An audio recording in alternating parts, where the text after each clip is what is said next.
Beyond cultural appeal, another factor that makes cities ripe for gentrification are natural disasters. One example would be New Orleans, Louisiana. In 2005, Hurricane Katrina struck the city, killing 1,800 people and displacing half of New Orleans' population. One of the hardest hit neighborhoods was the Ninth Ward. Because of the city's levees breaking, the lower Ninth Ward was almost totally flattened by floodwaters. However, in the upper Ninth Ward, a neighborhood now heavily rebranded as the Bywater District, homes remained intact, despite all of these homeowners having been relocated elsewhere to cities like Houston and Atlanta, where many of them lived in FEMA trailers, awaiting insurance checks and government aid. In this desperate state, and amid an uncertain future for a broken New Orleans, real estate agents swooped in and began buying entire blocks of Bywater homes in cash from their recently displaced owners, setting a foundation for a hipster enclave that would thrive about 10 years later. According to many Mexico City locals, the story of what happened in Roma Norte is actually quite similar to what happened in the Bywater. Roma was the epicenter of the 1985 Mexico City earthquake, which killed 5,000 and displaced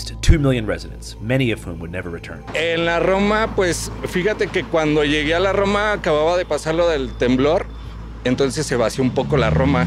Pero ya tiene como 2, 3 años que se empezó a llenar de extranjeros, mucha gentrificación, entonces ya los precios obviamente elevaron bastante. Y cambia una avenida, ¿no? Supongo que de esta avenida para acá son unos precios más chonchos que de la avenida para allá, ¿no? Sí, aunque también, pues con eso de la gentrificación, mucha gente que vivía en la Roma se pasó a vivir a la Doctores, entonces también han hecho que los precios se eleven de renta. O sea, sí se va desplazando y sí también va subiendo. Porque recuerdo la Doctores era una colonia peligrosa, ¿no? Se decía como que no todos querían vivir ahí, ¿no? Es un barrio a raíz de que están desplazando. Ahora también la Doctores es como una nueva Roma, ¿no? Exacto, sí, si te das cuenta, pues siguen estando las vecindades, pero ya ves un tipo de gente diferente que vive en la Doctores ya ahorita, desde hace un tiempo ya tiene eso. You know, when I first moved here, it was a completely different area, you know. There's been gentrification since after the earthquake of '85, right? And it's been 20 or 30 years, but it really got scaled up in the last 3-4 years with the pandemic and everything, but the prices have gone up a lot.